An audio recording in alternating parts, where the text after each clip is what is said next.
Brothers and sisters, let me tell you a story from the Quran. They said, death can't touch us here. Just look at these walls. These rocks are eternal. But this was a nation that turned their blessings into weapons of arrogance. One God? Leave the gods of our fathers? There was laughter. Saleh has lost his mind. He is mad. Absolutely mad. To them, guidance was an insult. Truth wasn't something to follow. It was something to laugh at. Listen to him. He talks like the skies are about to fall. What a fool. But the skies weren't silent. Warnings had already started coming down long before they ever realized it. You want us to believe you, Saleh? Fine. Make that cold rock give birth. Bring a camel out of solid stone, right now. And this miracle, it walked right between them, a living sign they themselves demanded. By the gods, look at its eyes. This isn't from this world. Enough. If we let him continue, we lose everything. They thought they were ending a problem. In reality, they were starting a countdown. 3 days. 3 days between their laughter and their destruction. 3 days to realize the truth they mocked. This is the story of Thamud. In so many Muslim homes, kids grow up hearing the names of the destroyed nations. Ad, Thamud, Pharaoh. We memorize the verses, but we don't feel the trembling.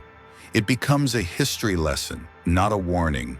Today, people travel to see their ruins in Madin Saleh. They take pictures. They touch the walls. Wow, look at the detail on this rock. These people were geniuses. It's beautiful. They see beauty. They don't see the grave.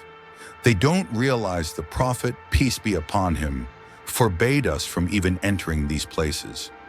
So who exactly were the Thamud? Why did Allah choose this specific miracle? A she-camel from a cold rock instead of fire from the sky? And above all, how does their story prove the truth and the miraculous nature of the Quran? Even today, we're going to find out. The story of Thamud starts when arrogance had hit its peak. They mocked Saleh, they mocked his warning, and they mocked the idea of one God. Saleh wants us to abandon our father's gods. I've never heard anything more foolish in my life. But the real beginning was on a morning when the sun rose gentle over Al-Hijr. Light spilled across the valley. Chisels struck stone. Dust floated in the air like golden mist. Some guys were sharpening tools. Some were washing their faces at the spring. Some were just stretching awake.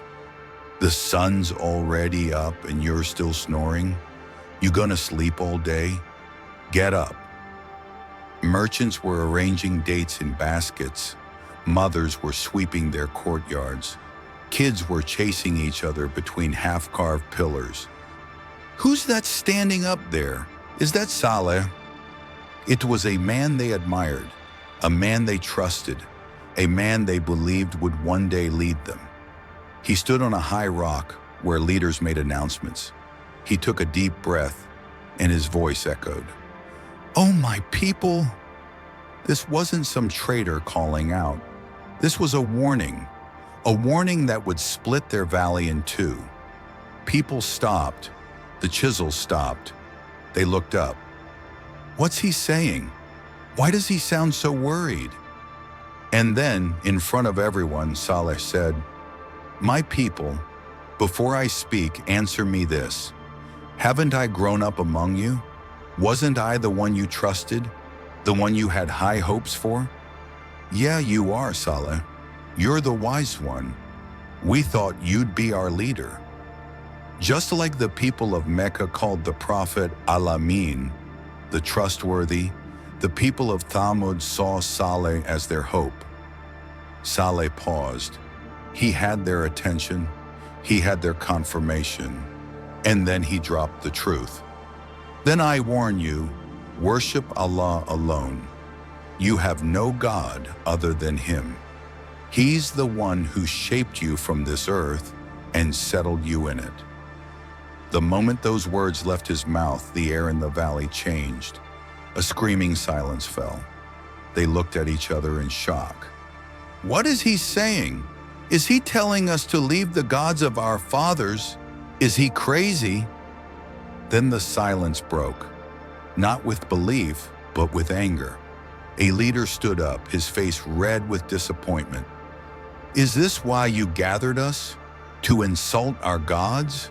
To tear apart our way of life? That was the moment their fate began to turn. One morning, one speech, one refusal that would echo until the day they were wiped from the earth. But why'd they hate him so much? Why not just ignore him? Scholars explain this beautifully. See, Saleh, peace be upon him, wasn't just some guy. In the Quran, the elders tell him, "You were our hope before this." Saleh was the golden boy, the one they expected to be their next chief, the one supposed to protect their traditions, their pride, their idols. Before he ever said a word about Allah, they already had a name for him: trustworthy, wise, promising. And get this, Allah didn't destroy them the first day they mocked him. The sky didn't split. The earth didn't swallow them. Why? Because guidance is never forced. It's offered again and again. Conversations, warnings, private talks, public speeches. So when we hear about their destruction, we got to remember it didn't come from nowhere. It came after a man they loved spent years trying to save them. From that morning on, their respect was gone.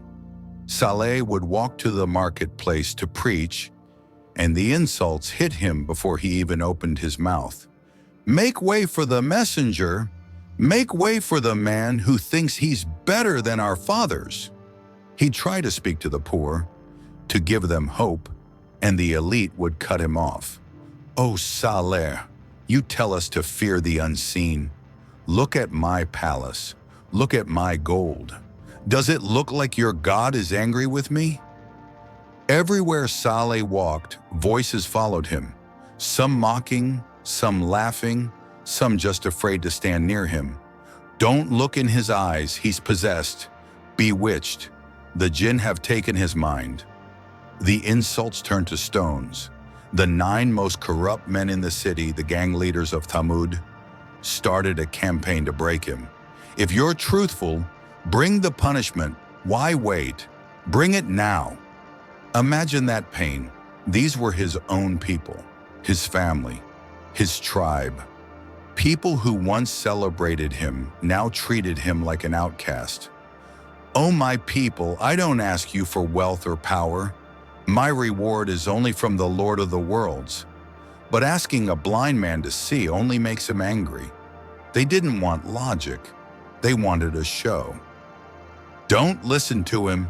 He's abandoned the ways of our forefathers. He wants to humiliate us in front of other tribes. They waited for him on roads, threw stones near his feet, ridiculed his prayers. Every day the valley echoed with taunts. Madman, troublemaker, destroyer of tradition. Enough talk. You want us to believe? Then stop speaking and show us a miracle. Their hearts were hard. Their arrogance was rising. Their defiance was peaking. But something darker was coming. As days passed, something darker spread. Mockery didn't work. Stones didn't work. So the chiefs played their dirtiest card, isolation. Listen to me. Saleh is a disease. If you sit with him, you're infected. If you trade with him, you're infected. Cut him off. This wasn't just unfriending someone. In a tribal society, if you're cut off, you're dead. You want to lose your inheritance? If I see you with Saleh again, you're not my son. Get out of my sight. The valley split in two. On one side, the mustakbirin, the arrogant elites, the chiefs, the wealthy. On the other, the mustadafin, the weak, the poor, the ones with nothing to lose but their souls. Don't let your sons go near Saleh. People are watching. Mothers pulled their kids away. Neighbors lowered their voices. Old friends crossed the street to avoid him, not from hate, but from fear. We respected you. We trusted you. But now you bring nothing but division. The Quran tells us they said, "You were our hope before this." But now he was their fear, their discomfort, their challenge. My family threatened to throw me out if I follow you. A silent war started in homes. Brothers argued. Fathers threatened. Groups formed in secret. The valley that once echoed with chisels and laughter now echoed with suspicion. The chiefs realized they were losing control. Fear wasn't enough. They needed to humiliate Saleh for good, give him a challenge he could never complete. He says his Lord can do anything. Fine, let's test this Lord of his. That's how arrogance grows. When advice fails, when warnings fail, when truth stings the ego, they demand a miracle, not to believe, but to challenge. The pressure grew. Arguments got louder. The chiefs got bolder. They wanted to end this Saleh problem today. So one day they cornered him. "Saleh, you claim your Lord sent you. You claim you speak the truth. Fine, prove it." A crowd gathered. Workers, traders, elders, kids, noisy, curious, mocking. Saleh stayed calm. Years of insults hadn't shaken him. But today they weren't just mocking him. They were mocking Allah. "Bring us what we ask for. If you're truly a messenger, give us a sign from your Lord." "What sign do you seek?" the crowd murmured. Eyes shifted. Whispers grew until finally an elder stepped out, the arrogant one. "You see that rock? That cold, hard, dead rock? If your Lord is real, ask him to bring a she-camel out of that rock." But he wasn't done. He wanted to make it impossible. Not just any camel. She's got to be huge.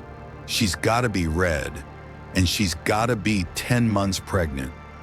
This wasn't a request. It was a trap.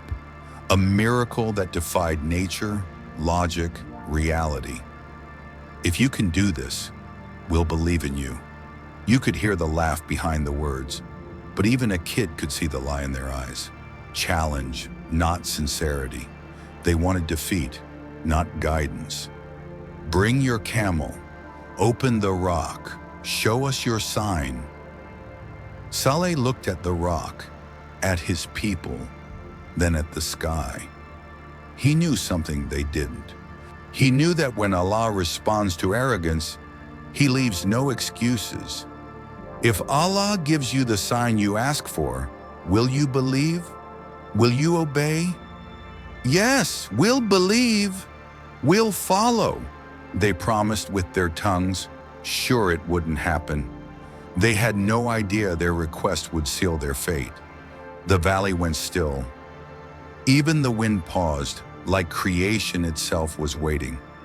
Saleh stood before the people, that cold, ancient rock towering behind him. "Oh my people, be truthful now. If Allah gives you what you ask for, will you believe?" "Yes, we will believe. We will follow." But mountains have heard many promises, and not all from sincere hearts. Then Saleh turned to the rock. He placed his hand on it and made dua, a whisper between a messenger and his Lord. The valley went silent. The wind stopped. The mocking stopped. For seconds, there was nothing but the sound of heat rising from the sand. And then, crack. "Back up! Back up! It's gonna collapse!" The crack widened. A low, shaking rumble you felt in your chest before you heard it. Men stepped back. Mothers pulled kids close. The chief stared, frozen between pride and fear. By God, something's inside. The rock split open, and through the dust a shape emerged. Massive, tall, red hair against gray stone. It's alive. From the cold, dead heart of the mountain, a living she-camel stepped out. huge, towering over their camels and heavily pregnant, just as they demanded. Her eyes were unlike any creature they knew, deep, calm, witnessing, like she came carrying a message and a verdict. The valley fell silent. Even the kids didn't dare breathe. This can't be real. Stone can't give birth. But it was a miracle. They demanded it, and Allah delivered a miracle that walked among them, majestic, untouchable, drinking from their springs, roaming their streets. A sign so clear, even Arrogance struggled to deny it. "Oh my people, this is the she-camel of Allah." Some felt their hearts soften. Others felt their egos burn. But one thing was certain. This miracle didn't come to impress them. It came to test them. And Thamud was about to fail that test. A miracle had arrived. Clearer than sunlight, stronger than pride. But miracles don't come without commands. "Oh my people, this is the she-camel of Allah. A sign for you. She has a right to drink, and you have a right to drink on separate days. Do not touch her with harm. If you do, the punishment will be instant." The command was simple, clear, direct, but Arrogance hates simplicity. "So she drinks from our spring alone?" It was true. The camel drank a whole day's water from the main spring. The next day, the people drank. A rotation, a test straight from Allah. "Look at that beast. She's draining us dry. My livestock are thirsty because of this." But here's the part the ungrateful forget. On the days she drank their water, she gave something back. She'd stand in the village center, her udder full. The poor, the weak, the kids came with bowls and buckets. She gave enough milk to feed every single person in Thamud. "We gave water, but we got sustenance. This is a mercy from Allah." Do you see how they look at her? If this continues, Saleh will be the king of Thamud by next year. The chiefs felt the ground slipping, their power, their influence, their pride.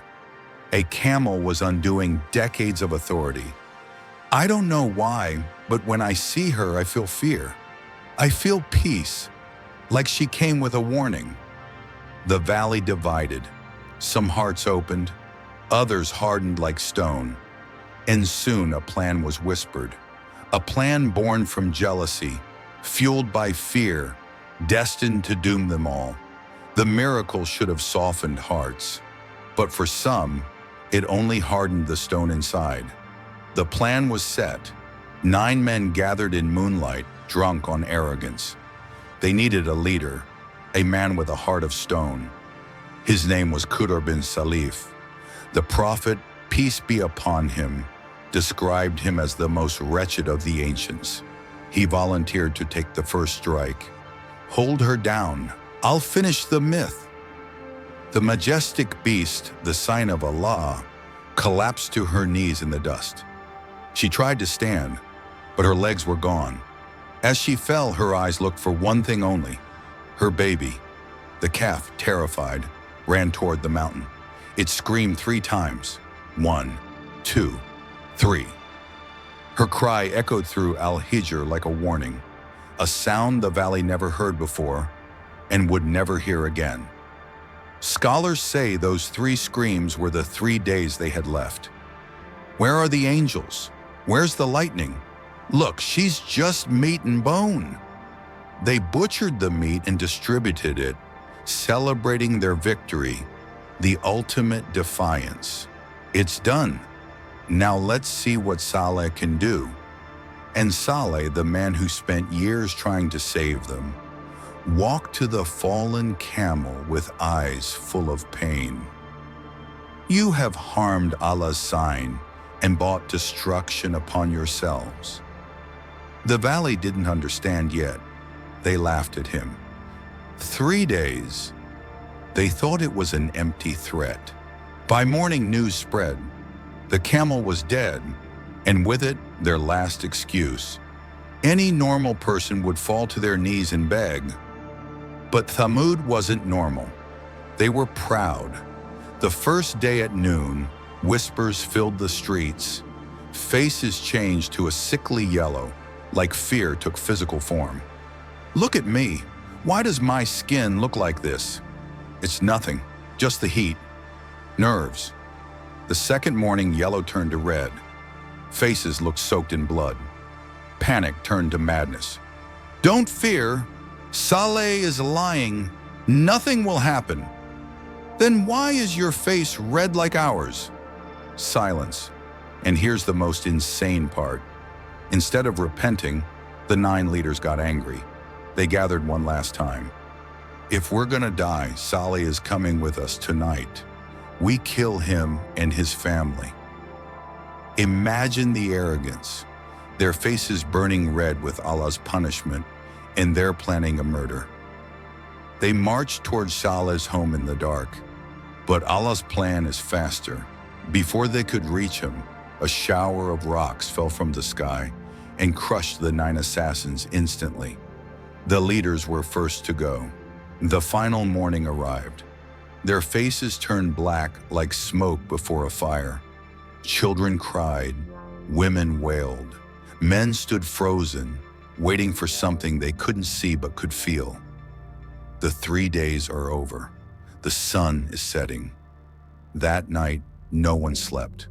The valley was silent, not from peace, but because every heart knew the next sunrise would be their last. The 3 days were over. The sun began to rise over Al-Hijr, but the valley didn't rise with it. A stillness covered everything, like the air itself refused to move. And then the sky screamed. The Quran calls it as-sayha, the blast. It wasn't just a sound, it was a sonic blast, a shriek from the angel Gabriel that ruptured their hearts instantly. No time to run, no time to scream back. The Quran says they were found jathimin, lying flat on their faces, knees crushed into the floor.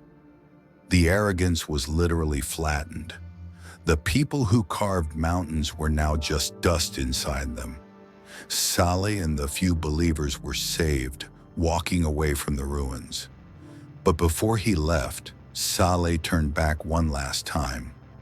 "O my people, I delivered the message of my Lord to you, and I advised you, but you do not like those who give sincere advice." In a valley filled with echoes for centuries, that day there wasn't a single sound. Thamud, a people powerful enough to carve the earth, couldn't escape a single cry from the one who made it.